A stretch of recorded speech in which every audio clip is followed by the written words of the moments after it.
SLBC టన్నెల్లో rescue operation పురోగతిపై ముఖ్యమంత్రి రేవంత్ రెడ్డి సమీక్షా సమావేశం నిర్వహించనున్నారు. అసెంబ్లీ కమిటీ హాల్లో జరిగే సమీక్షకు ఎన్డీఆర్ఎఫ్, ఆర్మీ అధికారులు, geological survey of India, NGRI, సింగరేణితో పాటు పలు శాఖల అధికారులు హాజరు కానున్నారు. ఎస్ఎల్బీసీ టన్నెల్లో సరిగ్గా నెల క్రితం ప్రమాదం జరిగి 8 మంది చిక్కుకుపోయారు. అప్పటి నుంచి సహాయక చర్యలు నిరంతరం కొనసాగుతున్నాయి. కేవలం గురుప్రీత్ సింగ్ మృతదేహాన్ని మాత్రమే రెస్క్యూ టీమ్స్ గుర్తించాయి. కాగా ఇప్పటి వరకు మరో 7 మృతదేహాలు మాత్రం లభ్యం కాలేదు. అయితే నేటి సమీక్షలో సహాయక చర్యలను మరింత ముమ్మరం చేసేందుకు సీఎం రేవంత్ దిశానిర్దేశం చేసే అవకాశం ఉంది. ఇక మరోవైపు సహాయక చర్యల కోసం 5 కోట్ల రూపాయలను రాష్ట్ర ప్రభుత్వం విడుదల చేసింది. అయితే ఎస్ఎల్బీసీ టన్నెల్లో ప్రతికూల పరిస్థితుల కారణంగా సహాయక చర్యలకు వేగతం కలుగుతుండటంతో పాటు టన్నెల్ చివరి 50 మీటర్లను అత్యంత ప్రమాదకరమైన జోన్గా ప్రకటించి కంచె ఏర్పాటు చేశారు. ఇక రెస్క్యూ ఆపరేషన్ చేపట్టలేమని సిబ్బంది తేల్చి చెప్పారు. కాగా టన్నెల్లో రెస్క్యూ ఆపరేషన్ ఎపిసోడ్పై ఈరోజు సీఎం రేవంత్ రెడ్డి కీలక ప్రకటన చేసే అవకాశం ఉంది.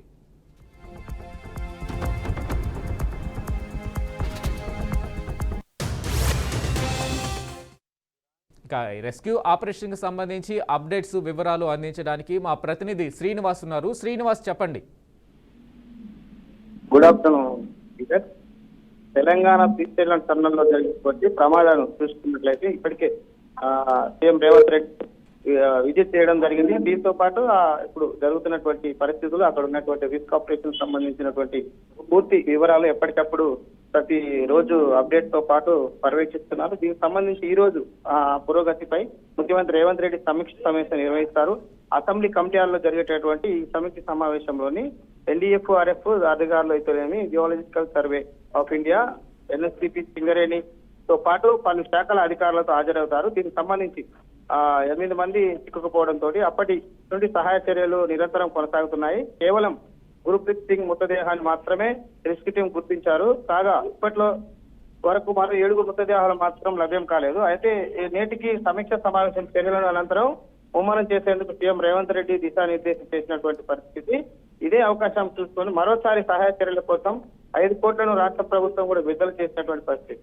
అయితే ఎస్ఎల్బీసీ టన్నెల్లో ప్రతికూల పరిస్థితుల కారణంగా సహాయ చర్యలు విఫలమవుతున్నాయి. కలగడంతో పూర్తి టన్నెల్లో చివరిగా 50 మీటర్ల అత్యంత ప్రమాదకరమైన జోన్ గాను రెస్క్యూ టీం ఆపరేషన్ చేపట్టలేదు. సిబ్బంది తేల్చి చెప్తున్నారు. కాగా టన్నెల్లోని రెస్క్యూ టీం ఆపరేషన్ ఎపిసోడ్స్ పై ఈరోజు సీఎం రేవంత్ రెడ్డి కీలక ప్రకటన కూడా చేయనున్నారు. ఇది శ్రీశైలం టన్నెల్లో ఉన్నటువంటి తాజా పరిస్థితి.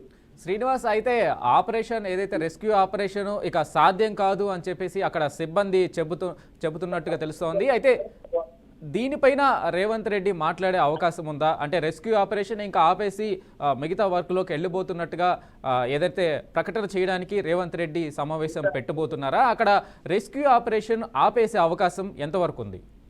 వెంకట్, ప్రధానంగా చూస్తున్నట్లయితే 26 రోజుల్లో జరుగుతున్నటువంటి ఈ రిస్క్ ఆపరేషన్ లోని ప్రధానంగా అక్కడ ఉన్నటువంటి 12 టీంలు జాతీయ స్థాయిలో ఉన్నటువంటి అధికారులు కూడా పర్యవేక్షిస్తున్నారు. ఈ సంబంధించినటువంటి పురోగతి కొంత చెందకపోవడంతో కొంత విచారిస్తున్నటువంటి పరిస్థితి. ఏది ఏమైనప్పటికీ మిగతా 7 మృతదేహాలను తీయడానికి టెక్నికల్ గా ఇష్యూస్ ని ఎందుకు ఇబ్బందికరంగా ఉంటుందో దాని మీద ఈ రోజు ముఖ్యమంత్రి రేవంత్ రెడ్డి సమీక్షిస్తారు. సమీక్ష అనంతరం జరగాల్సినటువంటి విషయాలను, రూట్ మ్యాప్ ను కూడా ఒకటి క్లియర్ కట్ గా ప్రతిరోజు ఒక బులెటిన్ కూడా రిలీజ్ చేస్తూ చేయడానికి ఒక అయితే సమీక్ష సమావేశం కాసేపట్లో ప్రారంభం కానుంది. Venkat. Right Srinivas, thank you.